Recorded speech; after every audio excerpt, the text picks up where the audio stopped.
Jared McCain's infectious energy and personality continues to be put on display, and there's more evidence in a recent Pat Beverly podcast in which he revealed that McCain has already reached out to him. So I want to jump right into those quotes here and start with Pat Bev speaking out saying that he got this DM from McCain saying, quote, "Just wanted to reach out and ask for some advice into the NBA. I just want to learn as much as possible before I step on the court. I'll take anything," with the praying hands. And to go a little deeper into that Pat elaborated on, to give the full context of that quote, it was this initial part that said, "Just wanted to reach out and ask for some advice into the NBA. I have some questions about everything, to be honest, and just want to learn as much as possible before I step on the court. I will take anything, praying hands. What are some tips for succeeding as a rookie? How do I get in the floor? How do I get through slumps?"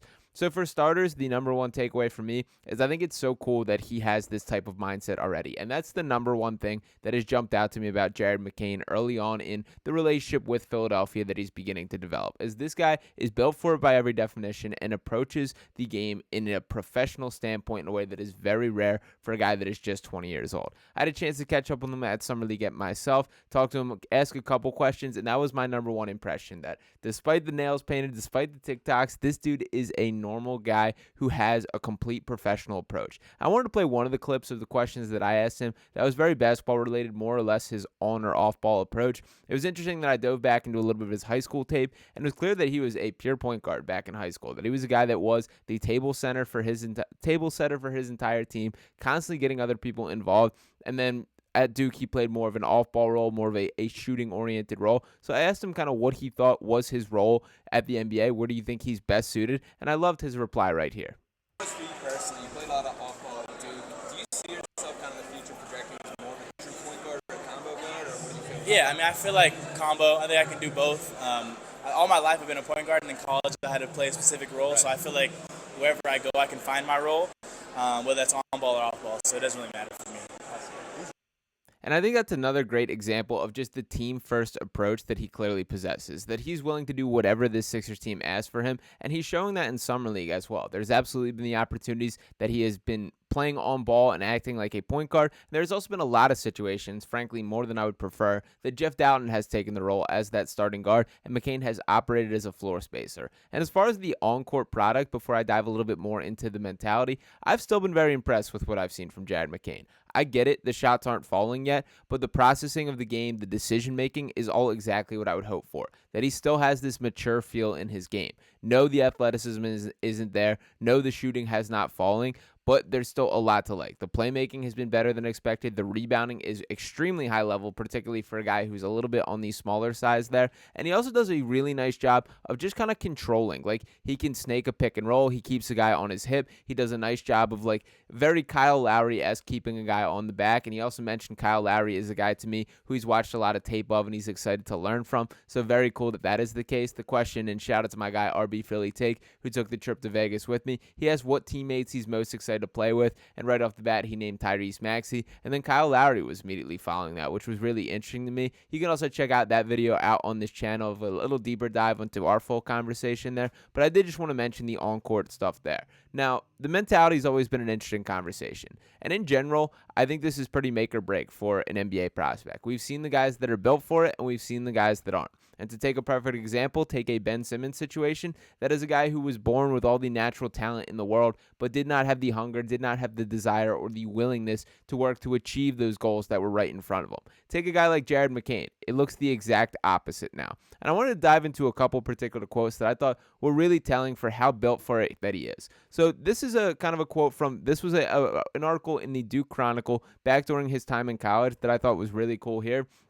And the article writes, 5-star basketball recruit, 2 million TikTok followers. But there's another side to the story. McCain is extremely extroverted, unorthodox for a player of his caliber, and this has generated plenty of hate on social media. From those who ridicule his decision to paint his nails or accuse him of spending too much time on TikTok, there is no shortage of McCain critics. Quote, "There's definitely some times during the season where I'm like, why am I getting hated on?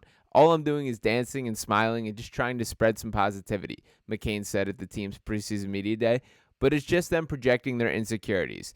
They want what you have. I'm just being me, so I can't listen to that." Because of their historical success, McCain was prepared for more resentment after his commitment to the Blue Devils. So for starters, it's just incredibly rare to see that type of head on his shoulders and type of approach from a kid as young as Jared McCain just coming out of college. And I thought it was important to include that last part because this is not a dude that ducks smoke. This is not a dude who takes the easy way out. He knew he was putting more of a target on his back. And you know what? He straight up balled out at Duke. And to dive into the specific stats of what he produced in his 36 games in college, 14.3 points per game, 5.0 rebounds, 1.9 assists, 1.1 steals, shot 41.4% from 3 on 5.8 three-point attempts per game. And perhaps what's most impressive is he started the year off slow. And 4 guys in his spot with the target on his back and everything that was coming with it, it would have been so easy to spiral or stick in that slump. And instead, he was resilient. He fought out of it, and he ended up proving to be a surefire first-round pick and one of the best players in this draft. I'm very excited to see what he can bring to this full-out Sixers team, and it seems that they're very excited as well. There were a couple notable quotes I thought after the initial draft happened, the selection by Daryl Morey, and I wanted to bring this quote up here. And Morey says, quote, "He was being targeted at Duke as the season went on. He became someone that was actually one of their better defenders," Morey acknowledged. "He's got the attitude that Coach Nurse likes to bring, which is just get a little bit better every day. He's got a 95th percentile approach to the game. Teammate, work ethic. We've had some good luck with taking the kids with a real base of potential and a strong work ethic. We were really happy. I'm excited for Philadelphia to get to know him." On top of the defensive ability that he was able to bring to the table, McCain and Maxey are volume shooters. Maxey shot 8.1 3-point per game in the 2023-2024 season, while McCain took 5.8 in college, with both knocking them down at a high percentage. That type of production works in today's NBA. Quote, "He's already putting up a high volume of threes, and being able to shoot threes at a high volume and be in the high 30s, low 40s is maybe the most valuable skill in the NBA," Morey added on McCain. "It's on the list of the top few, so that's a big part of the calculus with Jared. 100%, absolutely." So clear that they're viewing that shooting ability as that defining trait that will get him on the court early on. I'm still not confident on what his positional role may shake out to be, but the bottom line is he's diverse enough in his skill set that he's going to find ways to impact winning. And I thought it was kind of notable that Daryl shut down kind of the concerns about Tyrese and Jared being able to share the floor together. I know it's not ideal in a modern day NBA to have 2 of your guards be below 6'4". We're seeing how much size is mattering in today's NBA and how these big wings are essentially dominating things. But I also think you're seeing the calculus on Morey's end for how the Sixers are looking to beat the Boston Celtics of the world. That the reality is, to call a spade here, you're not going to just find 2 wings that are better than Jason Tatum and Jaylen Brown. They did as good as they could possibly get with a guy like Paul George, and that's at least a player in the ballpark that can look them in the eye or match up with them on certain possessions. But the reality is these Sixers are going to have to find different ways to win basketball games. That obviously starts with Joel Embiid, who is a guy that has been an MVP, one of the top 5 players in the world. But to maximize his skill set, it is surrounding him with players who are high-volume knockdown shooters like Jared McCain. And when you add in the other abilities that he has as a playmaker, a guy that I do think could grow into a true point guard in the long haul, a guy that I do think I'm pretty optimistic can share the floor with Maxey, I think a lot more than most. I get the defensive concerns, but this has kind of always been my pushback is, yes, he's 6'3", but he's a good defender at 6'3". I'll take a good defender at 6'3" over a bad defender at 6'7", and that's kind of the comparison that I think gets thrown around a lot. That yes, size is good, but if you don't know how to use it or don't know how to actually defend or play basketball on that end of the floor, what does it even really matter? And that's something I am confident about with Jared McCain. So after speaking to him and after talking to him at Summer League, after getting a look at his game in the up close and personal, I'm even more excited for what this guy can bring to this Sixers team.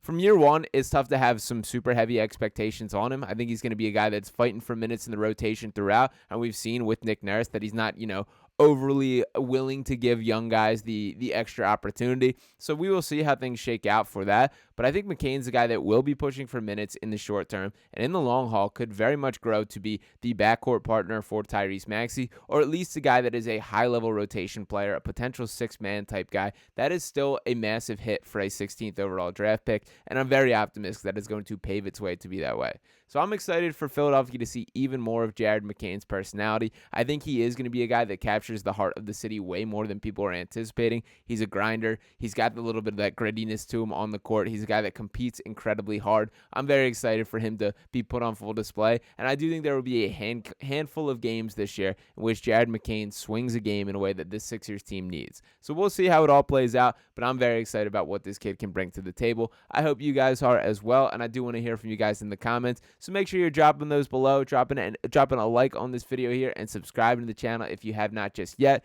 We're heading into kind of the dog days of the summer season, but there's still going to be plenty of news coming out right here on Sixers Digest and a lot more to get into. So make sure to stay tuned for everything that we got coming. I'll be talking with you next time. Peace.